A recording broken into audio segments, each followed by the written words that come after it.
बिस्मिल्लाहिर्रहमानिर्रहीम। सबसे पहले सौंफ ले लेना है, उसको खुले बर्तन में डाल के अच्छी तरह से सफाई कर लेनी है ताकि कोई कचरा वगैरह, मिट्टी वगैरह, कोई चीज़ अंदर ना रहे।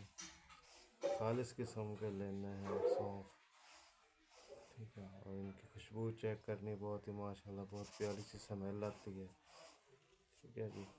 इसको लेके साफ़ करके फिर भिगो के रखने। पहले हम सफाई करते हैं, जो भी कचरा अंदर हो, कोई जो चीज़ हो ऐसी डस्ट वगैरह उसको निकाल देनी है।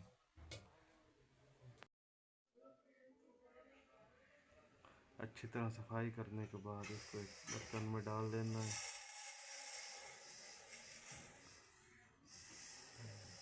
अच्छी तरह अब इसमें पानी मिक्स कर देना और रात को सफाई करके रखना है शाम के वक्त, और रात को इसमें पानी डाल कर रखना है ताकि ज़्यादा से ज़्यादा पानी के अंदर ये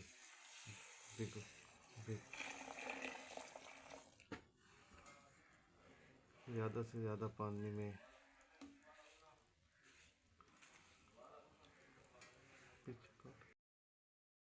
साफ़ शुदा सौंफ को पानी में भिगो कर रख देने हैं पूरी एक रात के लिए।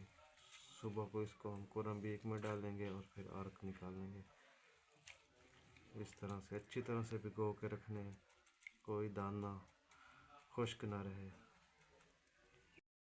12 घंटे भिगो कर रखने के बाद सुबह को इसमें भिगो हुए सौंफों को, पानी को आपने कुरम्बीक के ड्रमी में डाल देना है।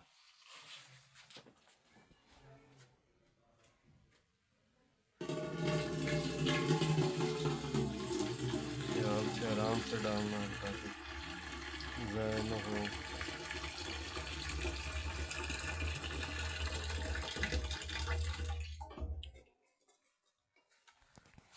तो जो बाकी सौंफ रह गए उसको हाथ की मदद से अंदर डाल देना है।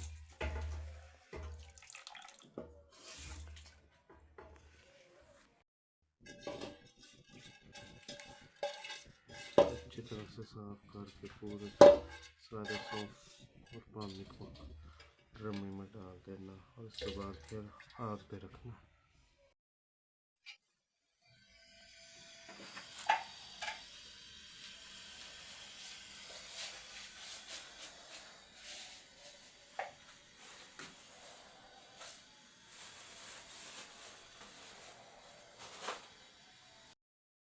कुरम्बीक को आग पे रख देना है।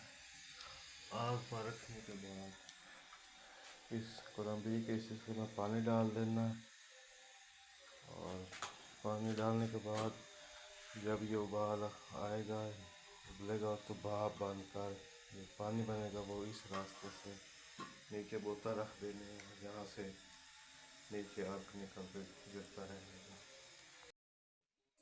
माशाल्लाह ये तकरीबन आधा घंटा 35 मिनट आग जलाने के बाद ये आप देखें अब अर्क निकलना शुरू हो गया है। माशाल्लाह बहुत ही प्यारी खुशबू है। अब ये जैसे जैसे निकलता जाएगा आप इसको महफूज करते जाएंगे। अगर किसी का कोई सवाल हो तो कमेंट सेक्शन में सवाल पूछ सकते हैं, किसी की कोई राय हो वो भी बता सकते हैं।